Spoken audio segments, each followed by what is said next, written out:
বাঙালি বিরচিত এক সংগ্রামের মাধ্যমে কারাগারে থেকে বের করে আনল বাঙালির অবিসংবাদিত নেতা শেখ মুজিবুর রহমানকে। তথাকথিত আগরতলা ষড়যন্ত্র মামলার অভিযোগে পাকিস্তান সরকার এক প্রহসনমূলক নিমূলক বিচার করছিল শেখ মুজিবুর রহমান সহ সামরিক বেসামরিক বাঙালি কিছু লোকের, কিন্তু বাংলার মানুষ এই মামলা এবং বিচার গ্রহণ করেনি। শুধু তাই নয়, এই মামলা ও বিচারের বিরুদ্ধে তীব্র গণ আন্দোলন করে বাঙালিরা পাকিস্তান সরকারকে বাধ্য করল এই মামলা প্রত্যাহার করতে এবং শেখ মুজিব সহ সকল অভিযুক্ত ব্যক্তিকে নিঃশর্ত মুক্তি দিতে। তখন বাংলাদেশ ছিল পাকিস্তানের উপনিবেশ, আমাদের এই দেশের নাম ছিল পূর্ব পাকিস্তান।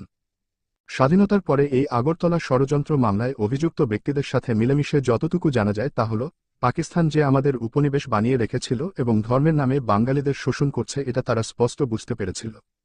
ঔপনিবেশিক শোষণ ও বাঙালিদের বিশেষ করে বাঙালি সৈনিকদের বঞ্চিত করার বিষয়গুলো নিয়ে পাকিস্তান সামরিক বাহিনীর অন্তর্ভুক্ত বাঙালিদের মধ্যে কানাঘুষা চলছিল।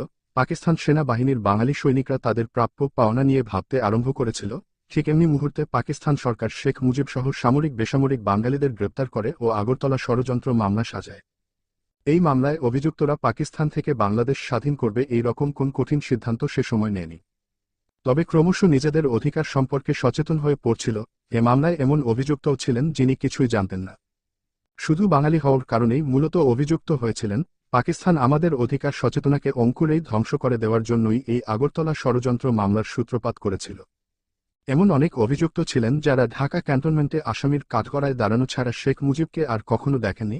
এক প্রত্যুষে পাকিস্তান থেকে বাংলাদেশকে স্বাধীন করে ফেলার এমন কোন স্পষ্ট পরিকল্পনা বা সিদ্ধান্ত অভিযুক্তদের কারোই কখনো ছিল না বলে আগরতলা মামলার প্রায় অভিযুক্তদের কাছ থেকে জানা যায়। অভিযুক্তদের প্রায় সকলেই বলেন, বাঙালিদের অধিকার থেকে বঞ্চিত রাখা এবং নির্যাতনের জন্যই মূলত পাকিস্তান সরকার তিলকে তাল বানিয়ে এই আগরতলা মামলা দায়ের করেন।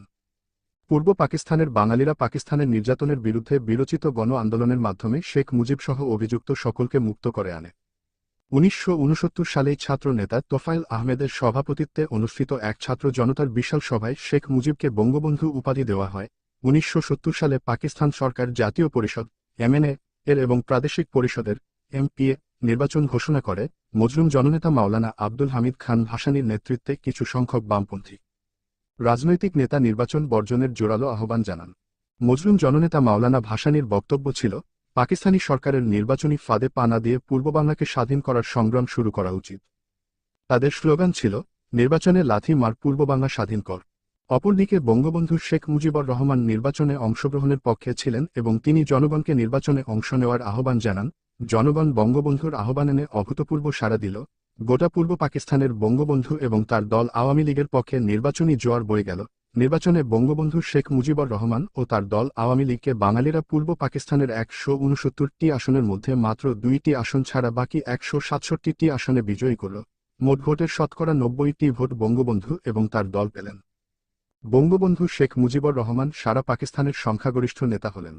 পাকিস্তানের তৎকালীন রাষ্ট্রপতি জেনারেল ইয়াহিয়া খান বঙ্গবন্ধু শেখ মুজিবকে পাকিস্তানের ভাবী প্রধানমন্ত্রী হিসেবে অভিহিত করলেন। কিন্তু পশ্চিম পাকিস্তানের সংখ্যাগরিষ্ঠ নেতা জুলফিকার আলী ভুট্টো এবং পাকিস্তানের প্রেসিডেন্ট জেনারেল ইয়াহিয়া খান বঙ্গবন্ধুকে প্রধানমন্ত্রিত্ব এবং তার দল আওয়ামী লীগকে পাকিস্তানের ক্ষমতা না দেওয়ার নানা চক্রান্ত শুরু করলেন। পূর্ব পাকিস্তানের রাজনৈতিক পরিস্থিতি হল আগ্নেয়গিরির মতো। বাঙালিরা চরম উৎকণ্ঠিত, উত্তেজিত, রাজপথ মিছিলে, মিটিংয়ে প্রকম্পিত, ঘরে ঘরে মানুষে মানুষে উদ্বেগ, উৎকণ্ঠা।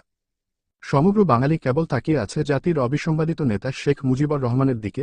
তিনি যা বলছেন চোখের পলকে বাঙালি তাই করছে। ইতিহাসের পাতায় অনেক ইতিহাস দ্রুত গড়িয়ে যাচ্ছে। যে কোন ধরনের কর্মসূচিতে শুধু শেখ মুজিবের ঘোষণা করতে যতটুকু দেরি তিনি যে কোন কর্মসূচি ঘোষণা দেওয়ার সঙ্গে সঙ্গে বিদ্যুৎ গতিতে বাঙালি তা বাস্তবায়িত করছে। উত্তাল জাতির মুখে শুধু একটি স্লোগান গর্জন করে ফিরছে, বাংলাদেশ স্বাধীন কর, বাংলাদেশ স্বাধীন কর।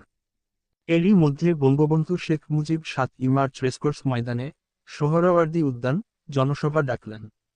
ভোর না হতেই লক্ষ লক্ষ বাঙালি রেসকোর্স ময়দানে সমবেত হল স্বাধীনতা প্রশ্নে নেতার রায় শোনার জন্য।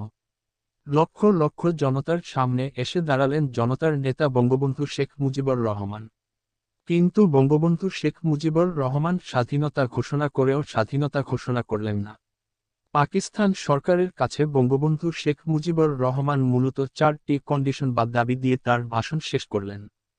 বঙ্গবন্ধু বললেন, আমার দাবি মানতে হবে প্রথম, তারপর তিনি বিবেচনা করে দেখবেন অ্যাসেম্বলিতে যাবেন কি যাবেন না। যদিও বঙ্গবন্ধু শেখ মুজিবুর রহমান বললেন, এবারের সংগ্রাম আমাদের মুক্তির সংগ্রাম, এবারের সংগ্রাম স্বাধীনতার সংগ্রাম।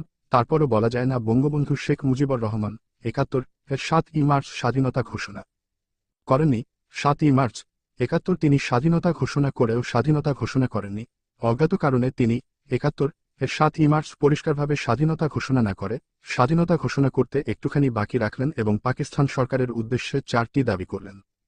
আবার তার এই দাবি মেনে নেওয়ার জন্য পাকিস্তান সরকারকে সুনির্দিষ্ট কোন সময়সীমাও বেঁধে দিলেন না, তবে তার নির্দেশে যে অসহযোগ আন্দোলন তখন চলছিল তা বজায় রাখার নির্দেশ তিনি দেন এবং সেই সাথে নতুন করে যোগ করলেন খাজনা ট্যাক্স সব বন্ধ করে দেওয়ার নির্দেশ। হরতাল প্রত্যাহার করলেন। স্কুল, কলেজ, অফিস, আদালত, কলকারখানা সব বন্ধ ঘোষণা করলেন। মাস শেষে কর্মচারীদের বেতন নিয়ে আসতে বললেন। শিল্পের মালিককে শ্রমিকের বেতন পৌঁছে দিতে বললেন। রেডিও, টেলিভিশন তার সংবাদ পরিবেশন না করলে বাঙালিদের রেডিও টেলিভিশনে যেতে নিষেধ করলেন। আন্দোলন নতুন মোড় নিল। বাঙালি বুঝতে পারল স্বাধীনতা ছাড়া আর কোন গত্যন্তর নেই, কিন্তু ঠিক কবে থেকে স্বাধীনতার যুদ্ধ বা মুক্তিযুদ্ধ শুরু হবে এবং কিভাবে হবে তা নিয়ে ছিল অস্পষ্টতা ও সংশয়। কারোরই সঠিক কোন পরিষ্কার ধারণা ছিল না। কোন এক অজ্ঞাত কারণে ৭১ এর ৭ই মার্চ বঙ্গবন্ধু শেখ মুজিবুর রহমান এককভাবে সুস্পষ্ট করে স্বাধীনতা ঘোষণা করলেন না কেন, তা কখনো কোন দিন পঞ্জিকার জানা যায়নি। বিশ্লেষণ এবং সামরিক পরিসংখ্যানে জানা যায় ৭ই মার্চ বঙ্গবন্ধু শেখ মুজিবুর রহমান যদি পাকিস্তানের সাথে সম্পর্ক ছিন্ন করে বাংলাদেশকে স্বাধীন সার্বভৌম দেশ হিসেবে ঘোষণা করতেন এবং সুদূর ১২,০০০ মাইল দূর থেকে আসা পাকিস্তানি সৈন্যদের বন্দী করতে বলতেন, তাহলে পাকিস্তানি সৈন্যদের সাথে বাঙালি সৈন্য, ইপিআর, পুলিশ ও জনতার যে লড়াই বা যুদ্ধ হতো, সেই যুদ্ধে মাত্র কয়েকদিনের মধ্যেই সামান্য রক্তপাতের বিনিময়ে আমাদের দেশ মুক্ত বা স্বাধীন হতো। ১৯৭১ সালের ৭ই মার্চ পর্যন্ত বাংলাদেশ, তৎকালীন পূর্ব পাকিস্তানি সৈন্য সংখ্যা এতই নগণ্য ছিল যে পাকিস্তানি পাঞ্জাবি, সিন্ধি, বেলুচ সৈন্য বাঙালি সৈন্যদের কাছে অসহায় এবং মুখাপেক্ষী ছিল।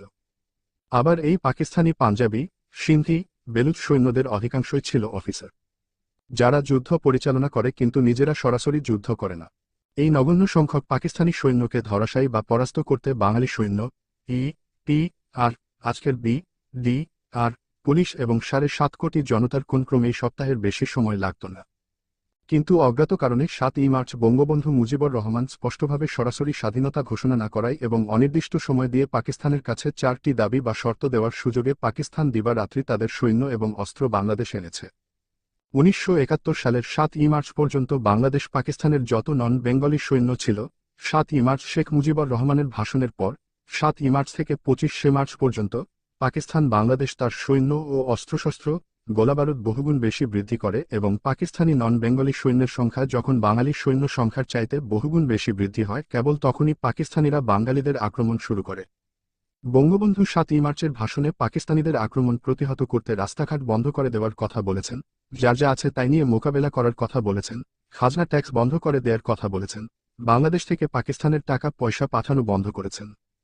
বঙ্গবন্ধু শেখ মুজিবুর রহমান বলেছেন, বাংলাদেশ থেকে পাকিস্তানের আর এক পয়সাও পাচার হতে পারবে না, কিন্তু বাংলাদেশ আর একজনও পাকিস্তানি সৈন্য আনা যাবে না, একথা বঙ্গবন্ধু শেখ মুজিবুর রহমান কখনো বলেননি। ফলে পাকিস্তান ৭ই মার্চ থেকে তৎকালীন ঢাকা তেজগাঁও বিমানবন্দর দিন রাত ২৪ ঘণ্টা শুধু সৈন্য আনার কাজে ব্যবহার করেছে। পাকিস্তান আমাদের দেশ থেকে ১২,০০০ মাইল দূরবর্তী একটি দেশ, শুধু দূরত্বটাই মুখ্য নয়। আমাদের বাংলাদেশ আর পাকিস্তানের ঠিক পুরোপুরি মাঝখানে রয়েছে পাকিস্তানের চির শত্রুদেশ ভারত। এই মাঝখানের শত্রু ভাবাপন্ন বিশাল ভারত টপকে পাকিস্তানিদের বাংলাদেশ আসা কিছুতেই সম্ভব ছিল না, প্রশ্নই ওঠে না। ভৌগোলিক কারণেই অতি সহজে স্বল্প সময়ে স্বল্প প্রাণহানিতে আমাদের দেশ স্বাধীন হওয়া খুবই সম্ভব ছিল, উচিত ছিল। এমন হওয়া বৈচিত্র্য ছিল না যে বিনা যুদ্ধে, বিনা রক্তপাতেই আমাদের দেশ স্বাধীন হতো। কিন্তু আমাদের স্বাধীনতার জন্য কার্যকরী ব্যবস্থা না নিয়ে বঙ্গবন্ধু শেখ মুজিবুর রহমান কর্তৃক পাকিস্তানিদের দীর্ঘ সময় দেওয়ার কারণেই আমাদের স্বাধীনতার জন্য ৩০ লক্ষ মানুষকে প্রাণ দিতে হল। ৩০ লক্ষ শহীদের এই সংখ্যা নিয়েও প্রশ্ন আছে। ২ লক্ষ মা বোনদের ইজ্জত দিতে হলো, এই ২ লক্ষ বীরাঙ্গনাদের সংখ্যা নিয়েও প্রশ্ন আছে। আসলে শেখ মুজিবুর রহমান মানসিকভাবে স্বাধীনতার জন্য প্রস্তুত ছিলেন না, অথবা পাকিস্তান থেকে বিচ্ছিন্ন হয়ে আলাদা স্বাধীন রাষ্ট্র তিনি চাননি। পাকিস্তানিরা আমাদের উপর স্বাধীনতা যুদ্ধ বা মুক্তিযুদ্ধ চাপিয়ে দিয়েছিল এবং তাদের আক্রমণ ও হত্যাযজ্ঞের ফলেই আমরা মুক্তিযুদ্ধ করতে বাধ্য হই। অর্থাৎ পাকিস্তানিরাই আমাদের স্বাধীন হতে বাধ্য করেছে। ৭১ সালের ৭ই মার্চের ভাষণে শেখ মুজিবুর রহমান পাকিস্তানিদের কাছে যে ৪টি দাবি করেছিলেন: ১. সামরিক আইন মার্শাল ল তুলে নিতে হবে। ২. সমস্ত সেনাবাহিনীর লোকদের ব্যারাকে ফিরিয়ে নিতে হবে। ৩. যেভাবে হত্যা করা হয়েছে তার তদন্ত করতে হবে। 4. 8 জন প্রতিনিধিদের কাছে ক্ষমতা হস্তান্তর করতে হবে, অর্থাৎ বঙ্গবন্ধু শেখ মুজিবুর রহমানকে পাকিস্তানের প্রধানমন্ত্রী করতে হবে। এই দাবিগুলো যদি পাকিস্তানিরা মেনে নিত তাহলে কি আমাদের মুক্তিযুদ্ধ করতে হতো? পাকিস্তান থেকে বিচ্ছিন্ন হয়ে আমাদের আলাদা স্বাধীন রাষ্ট্র বাংলাদেশ হতো?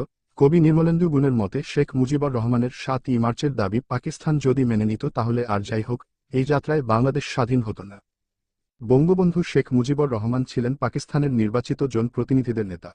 পাকিস্তানিরা যদি শেখ মুজিবকে নির্বাচিত নেতা হিসেবে ক্ষমতা দিত, যদি বঙ্গবন্ধু শেখ মুজিবুর রহমান পাকিস্তানের প্রধানমন্ত্রী হতেন, তাহলে তো আমরা নিশ্চয়ই পাকিস্তান থেকে বিচ্ছিন্ন হয়ে আলাদা স্বাধীন রাষ্ট্র হতাম না, বা বঙ্গবন্ধু তা চাইতেন না। জনগণ কর্তৃক নির্বাচিত বাঙালি জনপ্রতিনিধিদের কাছে পাকিস্তানি সামরিক শাসকরা ক্ষমতা হস্তান্তর করবে এবং বাঙালি জনপ্রতিনিধিরা পাকিস্তান সরকার পরিচালনা করবেন, এই তো ছিল বঙ্গবন্ধু শেখ মুজিবুর রহমানের প্রকৃত কথা।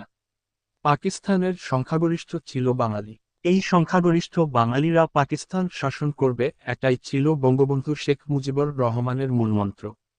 ঘটনা প্রবাহের ঐতিহাসিক বিশ্লেষণে বঙ্গবন্ধু শেখ মুজিবুর রহমান ছিলেন পাকিস্তানের শেষ ব্যক্তি, যিনি পাকিস্তানের অখণ্ডতায় দৃঢ়ভাবে বিশ্বাসী ছিলেন। ঐক্যবদ্ধ পাকিস্তানের প্রতি শেখ মুজিবুর রহমানের ছিল পূর্ণ আনুগত্য। পাকিস্তান বিচ্ছিন্ন হয়ে যাক, পাকিস্তান টুকরো হয়ে যাক, বঙ্গবন্ধু শেখ মুজিবুর রহমান কখনোই তা চাননি।